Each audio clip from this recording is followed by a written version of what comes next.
Imagine giving someone the entire library of human knowledge, every scientific discovery, every great philosophy, every historical lesson, every answer humanity has ever uncovered, and somehow they become worse at thinking. It sounds impossible, right? After all, shouldn't more information make us wiser? But something strange has happened over the last 2 decades. We live in the most informed society in human history. We can answer almost any question in seconds. We carry more knowledge in our pockets than entire civilizations once possessed. For the first time in history, access to knowledge has become easier than the effort required to truly understand it. Yet somehow, more people seem convinced they're right. Conversations have become more polarized. Confidence often outweighs competence, and changing someone's mind feels almost impossible. Somewhere along the way, we became better at finding answers than asking questions. So what happened? Did people suddenly become less intelligent? Or did we slowly build a world where intelligence no longer has to work as hard? Because this isn't just a story about teenagers, or schools, or social media. It's a story about all of us, about how convenience quietly replaced curiosity, how instant answers replaced careful thought, and how an entire generation, including many of us, began confusing access to knowledge with understanding. The uncomfortable truth is that nobody set out to raise the stupidest generation. We simply rewarded the habits that made deep thinking feel less necessary. And the most surprising part is that it's probably happening to you without you even noticing. Before we go any further, we need to answer an uncomfortable question. What does it actually mean to be stupid? Is it having a low IQ, getting bad grades, struggling with math? Not really. Some of the smartest people in history believed things that were completely wrong. And some people with very little formal education changed the world simply because they never stopped asking questions. Intelligence has never been just about how much you know. It's about how you think, the ability to question your own assumptions, to sit with uncertainty instead of rushing toward the first answer, to admit, I don't know, even when your ego desperately wants to be right. That's what critical thinking really is. And here's the problem. Most of us assume that if knowledge becomes easier to access, thinking automatically becomes easier too. It sounds logical, but history keeps proving the opposite. Having more information doesn't guarantee better judgment.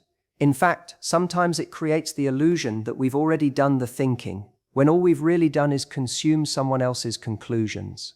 That's the trap. Somewhere along the way, we started confusing finding answers with understanding them. We confused having information with having wisdom. And without realizing it, we began raising a generation that has never had easier access to knowledge, but has also never been more tempted to stop thinking for itself. The strange part is that this didn't happen because people suddenly became less intelligent. It happened because the world around us changed. Quietly, gradually, and almost perfectly. To understand how we ended up here, we first have to understand the bargain we unknowingly made.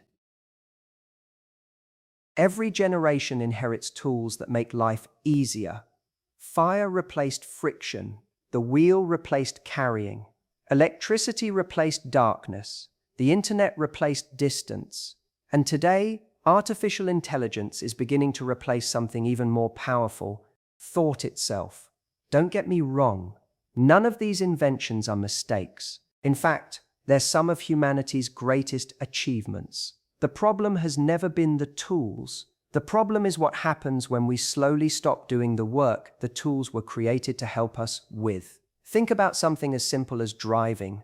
Years ago, getting somewhere unfamiliar meant unfolding a paper map, planning your route, paying attention to landmarks, and making small decisions every few minutes. Today, a calm voice tells you exactly where to turn.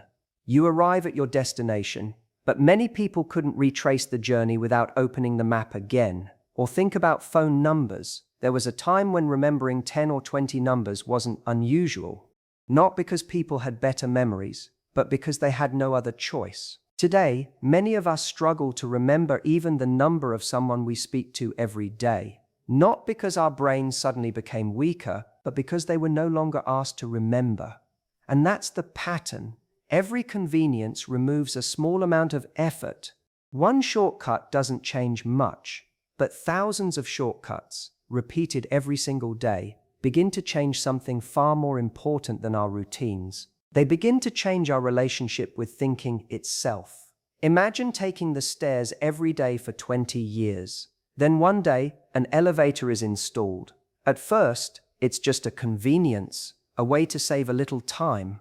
But years later, if you never use the stairs again, something changes. Your legs don't become weak overnight. They become weak because they were no longer needed. The mind works in much the same way. It doesn't lose its sharpness in a single dramatic moment. It slowly adapts to the demands placed upon it, or, more accurately, the lack of them. We celebrate every innovation that makes life easier, and we should. But every invention asks for something in return. Calculators ask us to remember fewer calculations. GPS asks us to navigate less. Search engines ask us to recall less. Recommendation algorithms ask us to choose less. AI asks us to struggle less. None of these trades feel dangerous. In fact, they often feel like progress, because they are. But here's the question almost nobody asks. If a generation rarely has to wrestle with a problem, what happens to its ability to solve one? Because the human brain has never grown through comfort. It grows through effort, through confusion, through getting things wrong, through sitting with a difficult question long enough for understanding to emerge. Remove enough of those moments, and something unexpected begins to happen. We don't become less intelligent. We simply stop exercising the very abilities that make intelligence useful, and that's where the real story begins. Here's the strange part. If your brain could speak, it probably wouldn't thank you for making it think harder. It would do everything it could to avoid it. Because despite what we've been taught, your brain isn't designed to think as much as possible. It's designed to survive as efficiently as possible. Every decision, every calculation, every problem costs energy. And for most of human history, energy was a precious resource. Our ancestors didn't know when their next meal would come. Wasting mental effort on unnecessary problems wasn't a sign of intelligence. It was a liability. So evolution found a better solution. Instead of analyzing everything from scratch, the brain learned to build shortcuts, patterns, habits, assumptions, rules of thumb. Psychologists call these mental shortcuts or heuristics. Most of the time, they're incredibly useful. Imagine if every morning you had to consciously remember how to tie your shoes, brush your teeth, or drive to work. Life would become exhausting. Shortcuts free the brain to focus on new problems. The problem begins when shortcuts become our default way of understanding the world. Think about how often you've read a headline and immediately felt like you understood the entire story, or watched a 60-second video and walked away believing you had mastered a complex topic, or repeated a fact because it sounded familiar without ever asking where it came from. We've all done it, because familiarity feels remarkably similar to understanding, but they're not the same thing. In psychology, there's a fascinating phenomenon known as the illusion of explanatory depth. It describes something surprisingly common. People often believe they understand how something works until they're asked to explain it. Ask someone if they understand how a zipper works. Most will confidently say yes. Then ask them to explain every step. Suddenly, that confidence begins to disappear. The same thing happens with economics, politics, nutrition, relationships, even our strongest opinions. We mistake recognition for understanding. We mistake confidence for competence. And because the internet gives us instant access to information, it's easier than ever to confuse knowing where the answer is with actually knowing the answer. That's why modern technology didn't create this weakness. It amplified one that has always existed. It gave our brains exactly what they naturally wanted. Faster answers, less effort, fewer reasons to slow down. And that's where the real danger begins. Because once thinking starts to feel unnecessary, something else quietly takes its place. We stop asking, "Is this true?" and start asking, does this feel true? That single shift changes everything. Because from that moment on, we're no longer chasing understanding, we're chasing comfort. And the modern world has become incredibly good at giving us exactly that. Imagine walking into a library, except every book on the shelves had already been chosen for you. Not because they were the best books, but because someone knew you'd probably agree with them. You wouldn't call that a library, you'd call it a carefully controlled experience. Yet that's remarkably close to how many of us consume information today. Every search, every scroll, every click quietly teaches the system a little more about you. What captures your attention? What makes you angry? What makes you laugh? What keeps you watching? And over time, the world you see becomes less like reality and more like a reflection of yourself. This isn't necessarily a conspiracy. It's simply how recommendation systems work. Their job isn't to make you wiser. Their job is to keep you engaged. And engagement doesn't always reward the truth. It rewards certainty, emotion, outrage, simplicity. Because complicated ideas require patience, but certainty spreads in seconds. And something strange happens when we're constantly surrounded by people who sound like us. Our beliefs stop feeling like opinions. They begin to feel like obvious facts. We stop testing them. We stop questioning them. We stop noticing the difference between evidence and repetition. After all, if you've heard the same idea 1,000 times, seen thousands of comments agreeing with it, watched dozens of creators repeat it, it starts to feel impossible that it could be wrong. But truth has never been decided by popularity. History is filled with moments where millions of people believed something and millions were mistaken. The human mind has always been influenced by the crowd. The difference today is that the crowd follows us everywhere. It lives in our pockets. It speaks through notifications. It whispers through recommendations. It finishes our sentences before we've finished our thoughts. And perhaps the most dangerous part isn't that we're being told what to think. It's that we're slowly forgetting how to think. Because real thinking is uncomfortable. It requires sitting with ideas you don't immediately like. It requires changing your mind. It requires admitting that your favorite opinion might be incomplete. Algorithms can't do that for you. Influencers can't do that for you.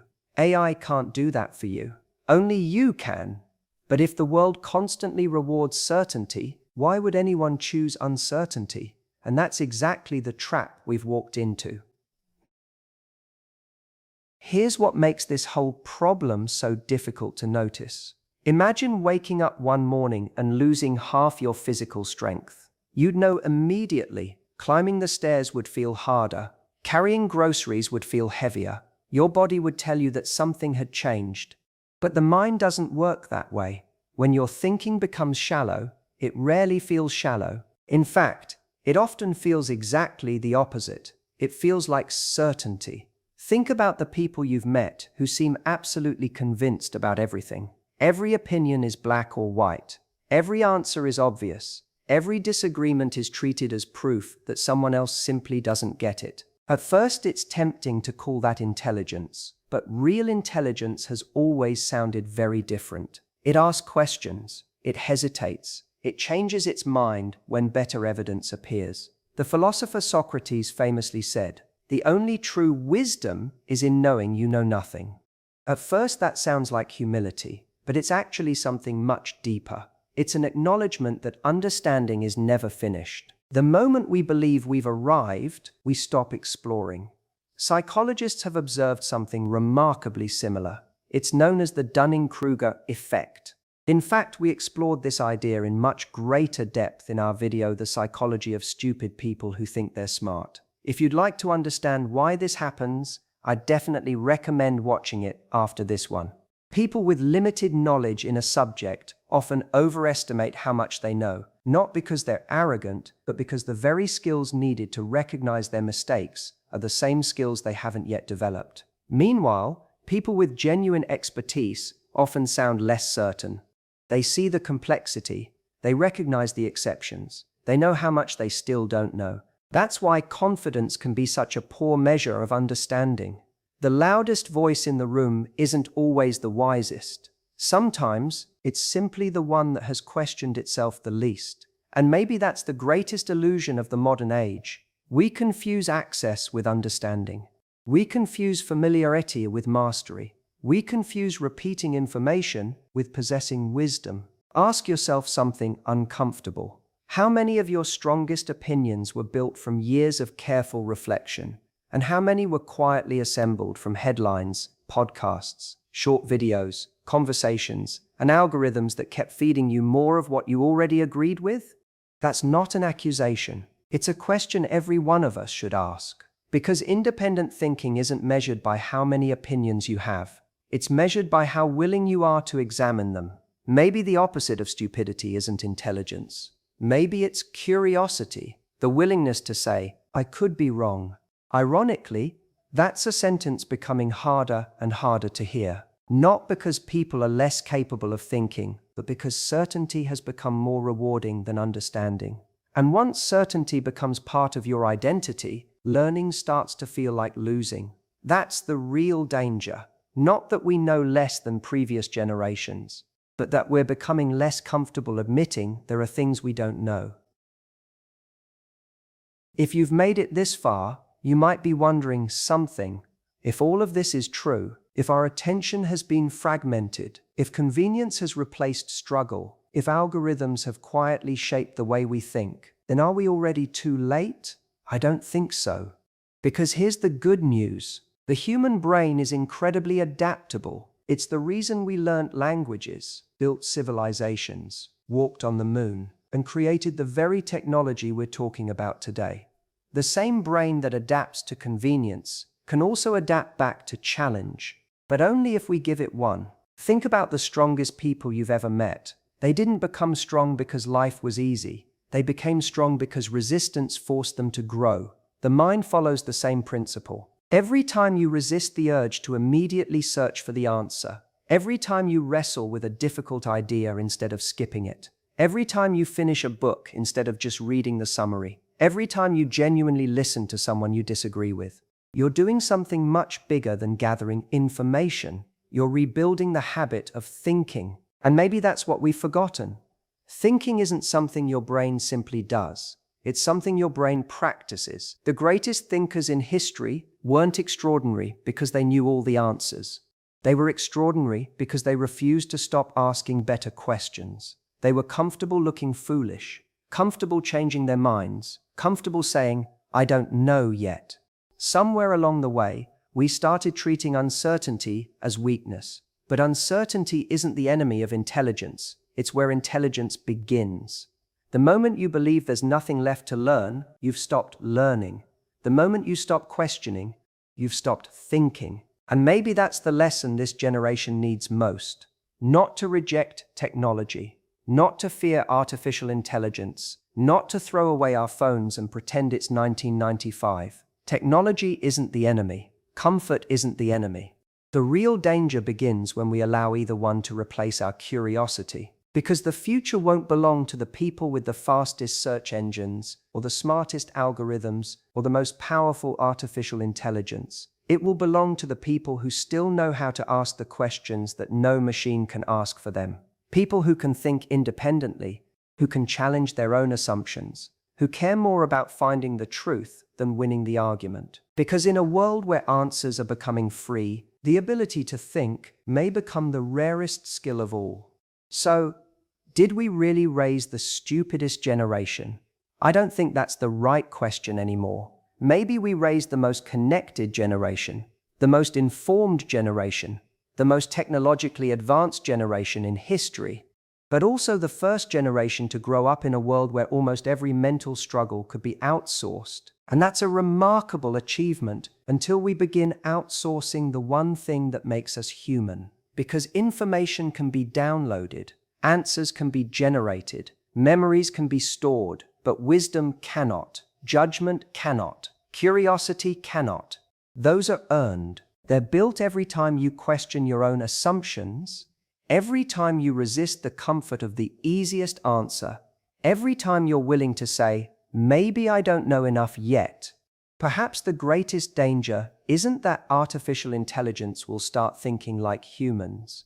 It's that humans will slowly stop thinking for themselves. Because in a world where answers are becoming free, the ability to ask better questions, to wrestle with uncertainty, to change your mind when the evidence demands it, may become the rarest skill of all. So maybe the future won't belong to the people who know the most. It'll belong to the people who never stop thinking, because knowledge has always been easy to collect. Wisdom has always had to be earned,